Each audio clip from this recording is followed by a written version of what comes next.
फिर एक बार मेरे साथ है बकवास प्रसाद और उसकी पोथी जिसमें कैद है हाल में हुई बकवास पूर्ण बातें और जो लालू जी की तरह कैद से निकलने के लिए बेकरार। चल जमूरे, इनके पोल अब खोल। बकवास बोल पे हमला बोल।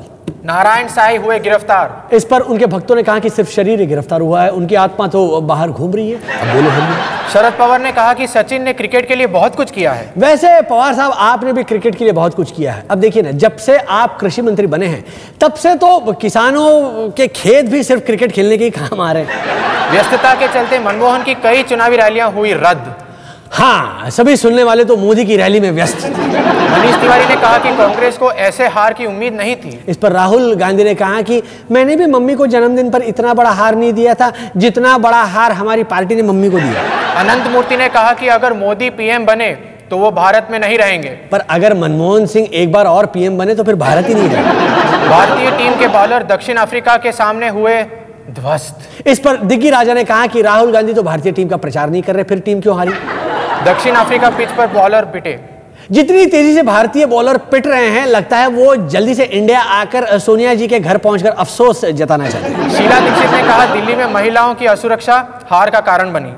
करेक्ट, शीला जी की हार से यह तय है कि दिल्ली की एक भी महिला अब सुरक्षित नहीं।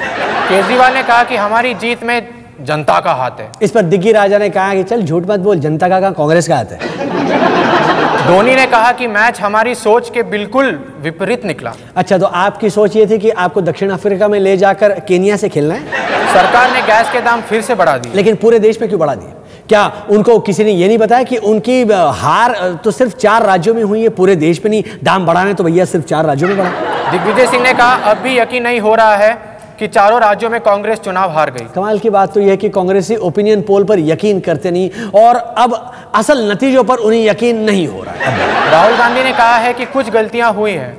हाँ, आपने अपनी सभी रैलियों में कहा कि इस बार घर से निकलकर आपको वोट देना होगा, सो निकलकर दे दिया। दिल्ली में आपने कांग्रेस को हराया। अब हालत यह है कि राहुल बाबा को कोई सम्मान में भी आप कह रहा है तो भी कांग्रेसी गुस्से से लाल हो रहा है। कपिल सिब्बल ने कहा है कि वो तेजपाल के मामू नहीं है। हाँ, तेजपाल के ना सही पर देश के तो मामू है क्योंकि इन्होंने पूरे देश को मामू बनाया। राहुल गांधी ने कहा कि मैं जनता के सपने पूरे करना चाहता हूं। अच्छा, मतलब अब आप भी मोदी को जिताएंगे, तभी तो जनता आपके सपने पूरे करेगी। मनमोहन सिंह ने कहा सरकार चलाना आसान नहीं होता। सच में राहुल बाबा को कोई 2 घंटे संभाल कर दिखाए तो जानो। मनमोहन सिंह ने कहा कि मैं एक खुली किताब की तरह हूं। हाँ, दिग्गी राजा ने कहा कि मैं फाइल हूं और मनीष तिवारी ने कहा कि मैं एक डायरी हूं। कोर्ट ने कहा कि खेल संघ में बिजनेसमैन नहीं बल्कि खेल से जुड़े लोग हों। और अगर कोई खेल ही बिजनेस हो गया हो तो क्या करे भैया बोलो। मनमोहन सिंह ने कहा कि सीबीआई चाहे तो मुझसे सवाल पूछ सकती है। इस पर सीबीआई ने कहा ओके, फौरन बताइए हमें कौन कौन से सवाल पूछने सर। बस प्रभु बस। हाँ बस, अब क्या जान लोगे? नहीं वो अगली बार नहीं। जय हिंद। बकवास बोल पे हमला बोल। एनएसडी वाले जो हैं वो इस तरह के रोल्स क्यों पसंद करते हैं? मतलब किस तरह के? मतलब ऐसे डार्क, मतलब ऐसे बड़े कॉम्प्लेक्स कैरेक्टर्स, अनकन्वेंशनल रोल्स, ऐसे मतलब। हाँ, क्योंकि चेहरे भी ऐसे ही होते हैं, डार्क और अनकन्वेंशनल। इसी तरह की फिल्में भी मिलती हैं।